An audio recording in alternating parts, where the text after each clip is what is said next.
Hello दोस्तों, यदि आप हमारे चैनल से नए जुड़े हैं तो हमारे चैनल एवी लाइव को सब्सक्राइब जरूर करें और अपने दोस्तों में शेयर करें।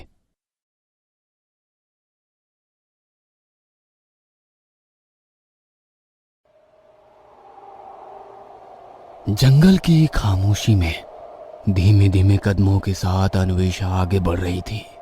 गहरा सन्नाटा, जानवरों की आवाजें और ठंडी हवाएं इस सीधी साधी लड़की के लिए खौफ पैदा कर रही थी। हाथ में मोबाइल पकड़े उसकी फ्लैश की रोशनी में आगे बढ़ रही थी। कई बार उसके पैरों से कोई सांप टकराता तो वो चिल्लाकर आगे भाग जाती। ऐसा लगता था कि जंगल के इस इलाके में सांप बहुत ही ज्यादा थे। आखिरकार वो एक बड़े पेड़ के पास पहुंची और उसको देखकर बोली, इन सांपों की वजह से मैं वो रास्ता तो भूल ही चुकी हूँ जो सीनियर्स ने मुझे बताया था, लेकिन इस बरगद के पेड़ को देखकर लगता है कि वो इसी के बारे में बोल रहे थे। कहकर वो उस पेड़ के पास जाने लगी जिसके आसपास अनगिनत सांप मंडरा रहे थे, जिनको देखकर कई बार उसकी चीख निकली। फिर पेड़ के पास पहुंचकर उसने रिया को वीडियो कॉल लगाया। Hello hello ma'am, hello. Screen पर रिया, मयंक और रणवीर तीनों नजर आने लगे। मैम मैम ये देखिए, मैं इस पेड़ के पास पहुंच चुकी हूँ। उन तीनों ने उस पेड़ को देखा जो कि अन्वेषा के ठीक पीछे नजर आ रहा था। ओ बहन जी, ये तू कहाँ पहुँच गई? हमने तुझे इस एरिया में जाने के लिए नहीं कहा था। जो रास्ता बताया था उससे नहीं गई क्या? रास्ते में बार बार सांप मिल रहे थे जिनसे मुझे बहुत डर लग रहा था, इसीलिए मैं रास्ता भूल गई। जिस एरिया में तुम हो वहाँ सांप ज्यादा मिलते हैं, लेकिन डरने की कोई बात नहीं है। तुम उस पेड़ के पास जाओ और उसकी एक ब्रांच पकड़कर एक सेल्फी क्लिक करो। सुनकर अन्वेषा डर गई और बोली, लेकिन इस पेड़ के पास सांप बहुत ज्यादा है सर। देखो ये तुम्हारा टास्क है, पूरा तो करना ही पड़ेगा। कहकर तीनों फिर से हंसने लगे। यार, एक तो वो डर बहुत रही है और तू उसको और मारने पर तुला हुआ है। तभी रिया हंसते हुए बोली, स्टूपिड, इसी में तो मजा है। Go ahead. सुनकर अन्वेषा पेड़ के पास गई और उसकी एक ब्रांच हाथ में रखकर बोली, देखिए सर, मैंने इसकी टहनी पर हाथ भी रख दिया है। क्या अब मैं यहाँ से निकलूं? मुझे बहुत डर लग रहा है। अन्वेषा ने कहा।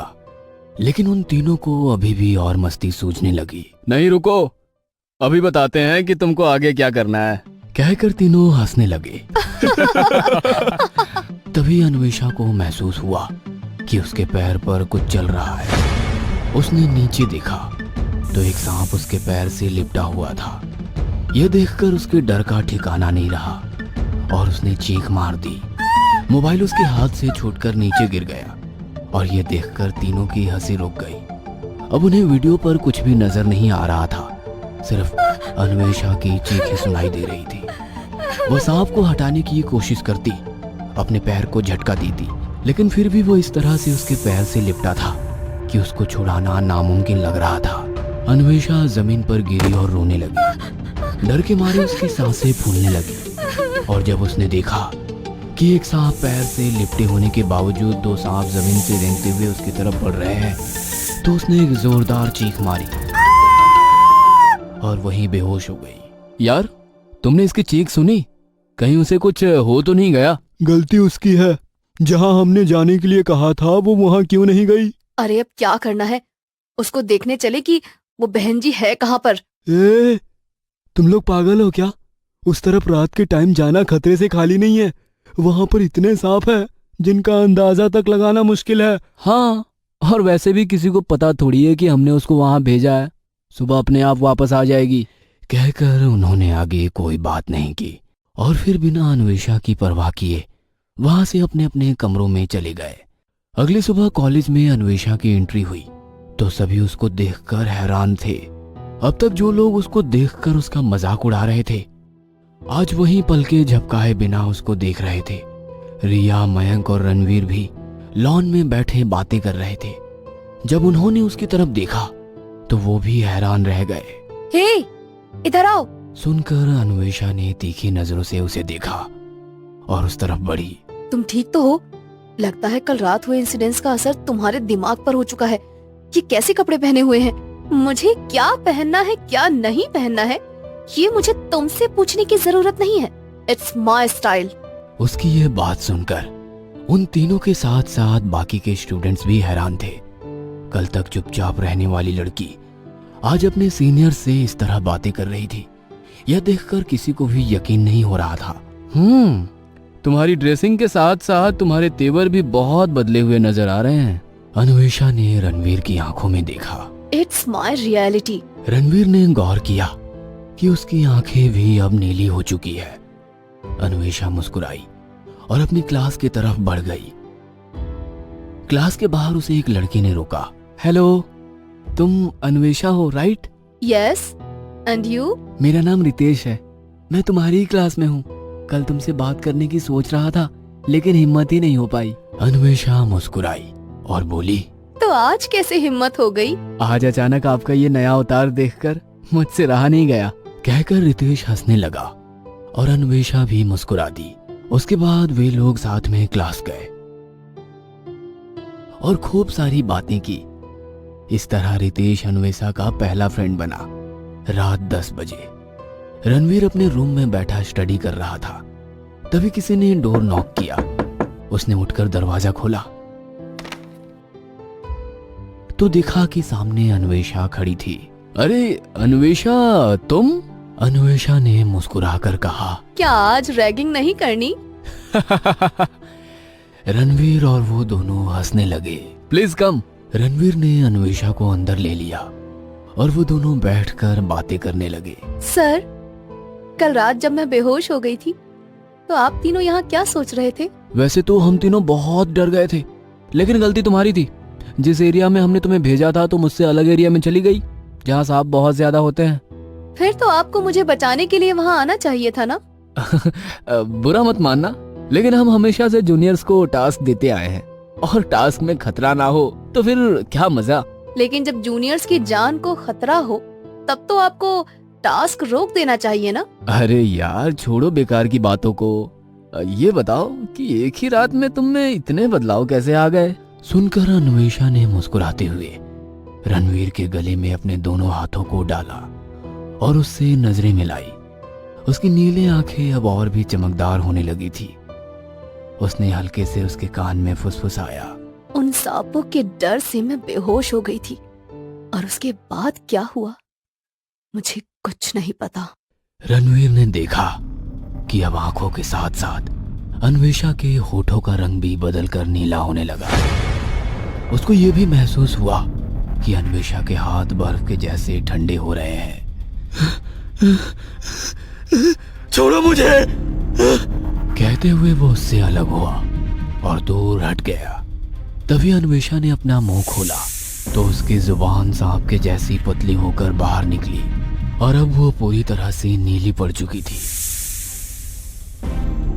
उसने रणवीर को बेड पर धक्का दिया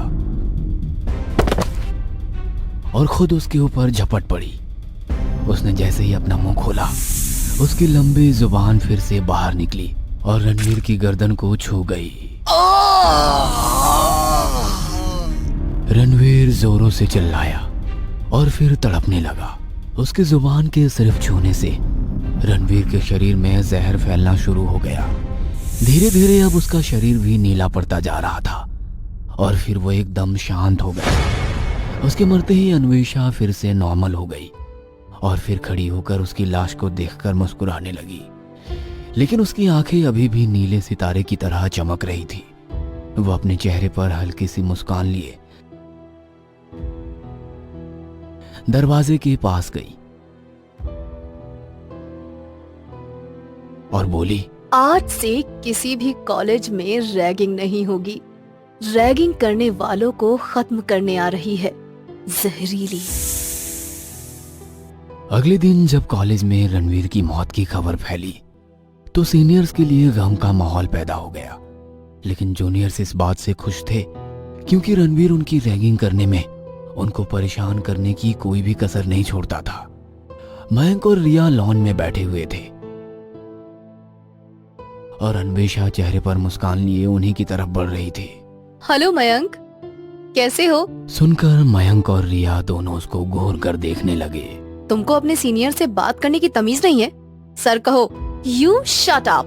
कहकर उसने मयंक का हाथ पकड़ा और बोली, मुझे आपसे एक इम्पोर्टेंट काम है, क्या कॉलेज के बाद हम मिल सकते हैं?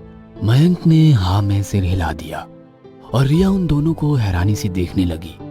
जो अन्वेषा बात तक करने से घबराती थी, आज उसने मयंक का हाथ पकड़ा हुआ था। आज रात 10 बजे मैं आपसे मिलने आऊंगी। कहकर अन्वेषा वहां से मुस्कुराती हुई क्लास की तरफ चली गई। क्लास के बाहर उसको रितेश खड़ा मिला और फिर दोनों बातें करते हुए अंदर चले गए।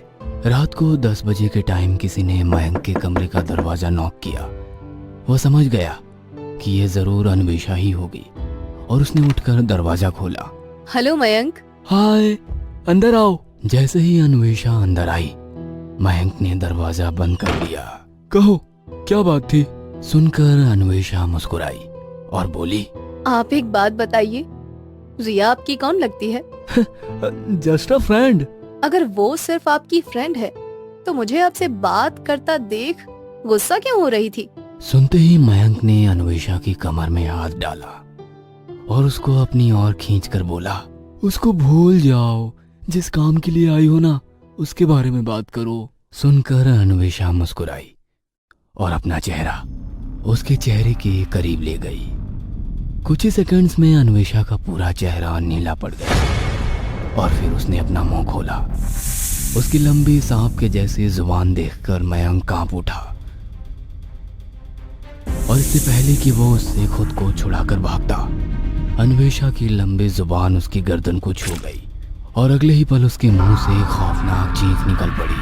अब मयंक की गर्दन भी जहर की वजह से नीली पड़ चुकी थी और वो कुछ भी बोल नहीं पा रहा था। जैसे ही अन्वेषा ने उसको छोड़ा, वह जमीन पर गिर पड़ा।